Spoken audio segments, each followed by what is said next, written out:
got more questions for Abe because he's about to start charging us per hour. Bills in the mail. Thank you. So's the check. Thank you, Abe. The most beautiful check you've ever seen. You're dismissed from court. Thank you, Abe. Yeah. All right, you're listening to today's issues on the American Family Radio Network. Interesting new poll out, fellas. When it comes to polls, you just believe what you want. If you don't like the results, you just dismiss it as fake news. It's like favorite flavors of ice cream. You've got a favorite, well, and that's the one you're going for. Here's how people react. A lot of human beings react to polls. If it's a poll that favors their guy or their lady, it's good. It's a good poll. It's a good poll. If it doesn't, you can't trust that poll. Right. You trust the liberal media? Come on, man. Yeah, I do. Anyway, this was interesting. I found this interesting. This is from 9/7. Is that today? Yes, it is. This is reading from The Hill. Former South Carolina Governor Nikki Haley is the only GOP presidential candidate who is leading in a hypothetical matchup with President Biden. According to a poll released Thursday, a CNN poll conducted by another firm, she's leading in a hypothetical matchup with Biden. She beats him soundly. Now, Trump is tied in essence, basically. 47. 47. 46. 46. DeSantis, governor of Florida, is tied with Biden. 47. Let's see, Trump is 1 point ahead. Chris Christie, 2 points ahead. 2 points ahead. Ramaswamy is behind by 1 point. Just 1 point. These are very close. All within the margin of error except for... These are 50. This shows we're a 50-50 country as we've known, right, since back to hanging Chad days. All right? Right. We've been 50. Year 2000 election. But if I'm Nikki Haley, I'm jumping all over this because this shows what she can say today is that I'm the one who can beat Biden for sure. Right. Now DeSantis may, Trump may, Mike Pence may, but Pence is not going to be the nominee. He's just too far behind. And Nikki Haley, she's way behind Trump too, just like DeSantis. Right. But they're both fighting over the people who don't want Trump in the Republican Party. They want an alternative voice. So anyway, I just found that interesting that you'll see that Nikki Haley will come out today, obviously, and say, I can. This poll proves that I can beat Biden. Yeah. Right. She did well in the debate. A couple of Very smart lady. Yeah. There's the next debate coming up in 2.5, 3 weeks. Yeah. And if she does well there, you could see more polls with these kind of results. Yes, indeed. Well, guys, we've only got the whole football season to go. Before what could possibly happen. Before we even have a vote. That's right. In a primary. All right. Thank you, everybody, for joining us today on the program. Steve, thank you. My pleasure.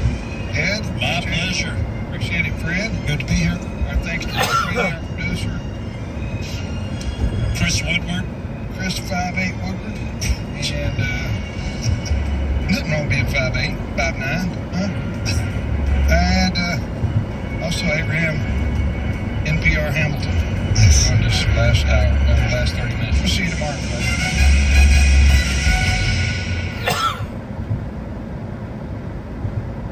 This is Abraham Hamilton Hamilton III with AFR, and we're sending Bibles. Here's Michael with Bible League International. Abraham, I was in Tanzania, Africa recently, where I met 12-year-old Barack, who is an albino. If you suffer with albinism, you lack pigmentation in your skin, hair, and eyes, and in this part of the world where witchcraft is so prominent, somebody like Barack is viewed as an evil spirit to be destroyed. On the way to school one day, witch doctors with a machete, they cut off his left arm, his right fingers, they took his teeth, they took his tongue, but they could not take his joy. Why? He is a born-again believer. The father left the home many years ago, but his mother Mary endeavored to raise him to know and love Jesus. Together, they have learned to forgive those that attack this boy. In fact, 150 have come to Christ, including those 2 witch doctors that at one time harmed him. Abraham, they are praying for Bibles in Tanzania, Africa, and that's why we're doing this kingdom business today. $5 sends a Bible. $100 sends 20. $500 sends 100. You can give by calling 800-YES-WORD. That's 800-YES-WORD. Or visit sendbiblesnow.org. That's sendbiblesnow.org. Hello, this is Tim Wildman. You know, George Washington, the father of our country, without him, there would be no United States of America. His story is quite remarkable. Well, guess what? On our Spiritual Heritage Tour in 2024, we're going to be visiting George Washington's Mount Vernon mansion and estate. It's a wonderful time spent there at George and Martha Washington's home. That's just one of the things that we'll do on our Spiritual Heritage Tour of Washington, D.C., our nation's capital. We're also going to Colonial Williamsburg, Jamestown, and Yorktown. So, for all the information on the Spiritual Heritage Tours with Tim Wildman, Allison Wildman, Stephen and Beth McDowell, just go to the website, spiritualheritagetours.com. Those are the 2024 trips, spiritualheritagetours.com.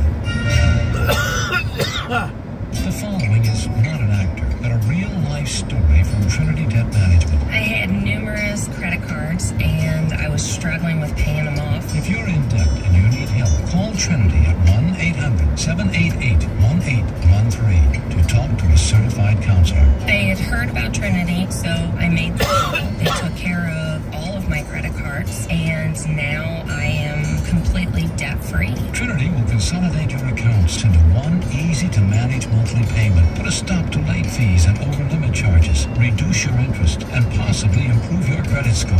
You'll save thousands. The people at Trinity are very friendly. They will do whatever you need them to do in order for you to feel better about being in a very difficult place. If your debt has you down, call Trinity at 1-800-788-1813. My name is Ann, and I'm debt-free for keeps. 1-800-788-1813. The thing that solidified the reality that you were my wife was your heart for God. When the scripture says, he that finds a wife. So I began conferring with my pastor in the runs the whole time. I would tell him about you, tell him when we spend time together. And he said, Abe, spend some time praying and ask God to reveal her heart to you. And write down what the Lord shows you, which is what I did. It was all God. It was really God, because when you did that, you followed the instruction of your pastor, and God revealed to you who I was. God showed you things that you couldn't have known at that moment in our short time meeting each other. I was so grateful because it showed me that you hear from God. And I was at that moment convinced that the only place to live is in the middle of God's will. Like, I knew that was a part of the foundation that God would have us to build for our marriage, going forward. Tune in to By Design, Saturday afternoons at 4 Central on American Family Radio. In recent years, Christians have seen an accelerated assault on not just our core beliefs, but their very foundation. Now is the time to build on that foundation, strengthen our faith, and learn how to translate our beliefs into actions that engage the culture around us. That's the purpose behind this year's Pray Vote Stand Summit. Believe and engage. Pray Vote Stand Summit is a national gathering of spiritually active, governance-engaged conservatives, or SageCons.